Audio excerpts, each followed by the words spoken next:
Quads అక్రమ తవ్వకాలు రవాణా నిబంధనలకు విరుద్ధంగా పేలుడు పదార్థాలు వినియోగంపై మాజీ మంత్రిపై కేసు నమోదైంది. నెల్లూరు జిల్లా పొదలకూరు పోలీస్ స్టేషన్లో గత ఫిబ్రవరిలో నమోదైన ఈ కేసులో A4గా కాకాని గోవర్ధన్ రెడ్డి పేరును పోలీసులు చేర్చారు. ఈ కేసు విచారణ నిమిత్తం నెల్లూరు రూరల్ డీఎస్పీ కార్యాలయానికి విచారణకు రావాలని నోటీసులు ఇచ్చేందుకు పోలీసులు సిద్ధమయ్యారు. ఈ క్రమంలో నోటీసులు అందించేందుకు నెల్లూరు నగరంలోని కాకాని గోవర్ధన్ రెడ్డి ఇంటికి వెళ్లారు. పోలీసులు వెళ్లిన సమయంతో కాకాని అందుబాటులో లేకపోవడంతో నోటీసులను ఇంటి గోడకు అంటించారు. అయితే ఇప్పటికే కాకాని గోవర్ధన్ రెడ్డి ముందస్తు బెయిల్ పిటిషన్ కోసం హైకోర్టులో పిటిషన్ దాఖలు చేశారు. దీనిపై పూర్తి సమాచారం మా నెల్లూరు ప్రతినిధి కృష్ణ అందిస్తారు. క్వాడ్జ్ అక్రమ రవాణా కేసులో వైసీపీ మాజీ మంత్రి కాకాని గోవర్ధన్ రెడ్డి A4గా కేసు నమోదు చేశారు. నెల్లూరు జిల్లా నెల్లూరు సర్వేపల్లి నియోజకవర్గం పొదలకూరు మండలంలో అక్రమంగా వైసీపీ అధికారుల సమయంలో అక్రమంగా క్వాడ్జ్ 250 కోట్ల రూపాయలకు సంబంధించి అక్రమంగా రవాణా చేశారనే పొదలకూరు పోలీసులు కేసు నమోదు చేశారు.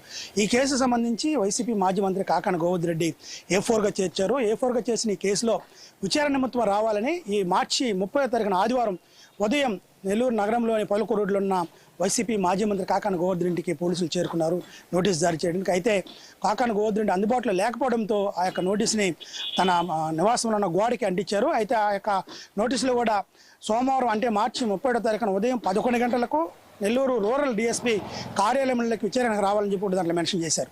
అయితే కాకాని గోవర్ధన్ రెడ్డి నుంచి ఎటువంటి సమాచారం కావచ్చు ఎటువంటి నిన్న మార్చి 30వ తారీఖున రాకపోవడంతో కాకాని గోవర్ధన్ రెడ్డి పారిపోయారని కూడా ప్రచారం జరిగింది. ఈ ప్రచార నేపథ్యంలో మార్చి 30వ తారీఖున హైదరాబాద్లో తన నివాసంలో తన కుటుంబ సభ్యులతో ఉగాది వేడుకల్లో కాకాని గోవర్ధన్ రెడ్డి ఉన్నట్టు కూడా తన ఆఫీస్ నుంచి కూడా సోషల్ మీడియాలో పోస్టులు రావడంతో నెల్లూరు జిల్లా పొదలకూరు మండల పోలీసులు వెంటనే అప్రమత్తమై హైదరాబాద్ కూడా వెళ్ళడం జరిగింది. హైదరాబాద్కి వెళ్ళి సోమవారం 5 మార్చి 11వ తారీఖున అక్కడ కాకాని గోవర్ధన్ రెడ్డి చేరుకున్నారు.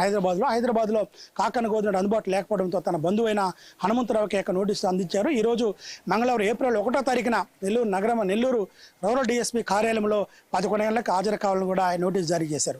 ఈ నేపథ్యంలోనే కాకాని గోవర్ధన్ రెడ్డి ముందస్తుగా ఇప్పటికి హైకోర్టుకి వెళ్ళారు. హైకోర్టులో ముందస్తు బెయిల్కి కూడా పిటిషన్ వేశారు. అదేవిధంగా A4గా చేసిన కేసుని కూడా క్యాష్ చేయాలని కూడా ఆయన హైకోర్టును ఆశ్రయించారు.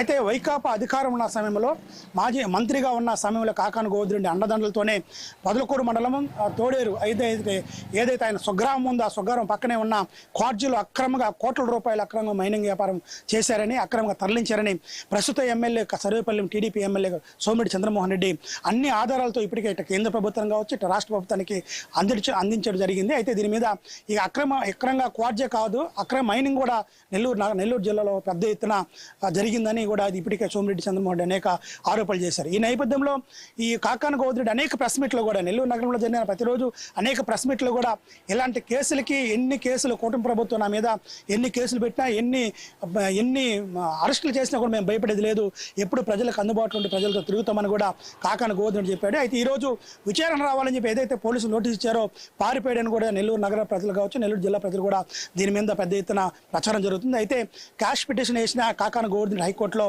క్యాష్ పిటిషన్ చేస్తుందా లేదా ముందస్తు బెయిల్ చేసుకుని వస్తాడని కూడా ఎదురుస్తున్నారు. ఏదేమైనా ఈరోజు ఏప్రిల్ 1వ తారీఖున నెల్లూరు రూరల్ డీఎస్పీ కార్యాలయానికి కాకాని గోవర్ధన్ రెడ్డి విచారణకు వస్తారని కూడా పోలీస్ శాఖ కూడా పటిష్టమైన బందోబస్తు ఏర్పాటు చేసింది. అయితే ఈ వేచి చూడాలి మనం ఈరోజు కాకాని గోవర్ధన్ రెడ్డి వస్తాడో రాడని. నెల్లూరు జిల్లాలో గత ప్రభుత్వంలో వైసీపీ అధికారంలో సమయంలో జరిగిన అన్ని అక్రమాలకు ఇప్పటికే రాష్ట్ర వ్యాప్తంగా కూడా వైసీపీ అధికారంలో సమయంలో ఎన్ని అక్రమాలు జరిగినాయో అన్నిటి మీద కూడా ఇప్పటికే కూటమి ప్రభుత్వం దృష్టి పెట్టింది. ప్రతి విషయంలో ఆంధ్ర కావచ్చు వైజాగ్లో చేసిన యొక్క బిల్డింగ్ కావచ్చు అనేక రకాలుగా వ్యాపారం ఇసుక రవాణా కావచ్చు ప్రతి వ్యాపారంలో కూడా ప్రతి సంస్థలో కూడా జరిగిన దోపిడీని బయట తీయడం కూడా కూటమి ప్రభుత్వం ఇప్పటికీ విచారణ నిమిత్తం జరుగుతుంది. ఈ నేపథ్యంలో నెల్లూరు జిల్లాలో జరిగిన ఈ భారీ క్వాడ్జ్ అక్రమ రవాణా కేసులో కూడా ఇప్పటికే గతంలో వైసీపీ ఎమ్మెల్సీగా పోటీ చేసి ఓడిపోయిన పైనాడు శ్యాంప్రసాద్ రెడ్డి A1గా ఉన్నారు.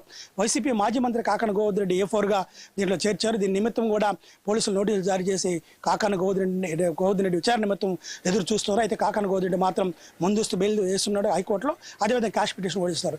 అయితే ఈ వ్యవహారం ఎంత దూరం పోతుంది దీన్ని పరిణామాలు ఎలా ఉంటాయి ముందు తెలియాల్సి వస్తుంది. పూర్తి వివరాలతో రానున్న పరిస్థితులు బట్టి పూర్తి వివరాలతో మీకు అందిస్తుంది 6 టీవీ. నెల్లూరు జిల్లా నుంచి కెమెరామెన్ చలపతో కృష్ణ 6 టీవీ.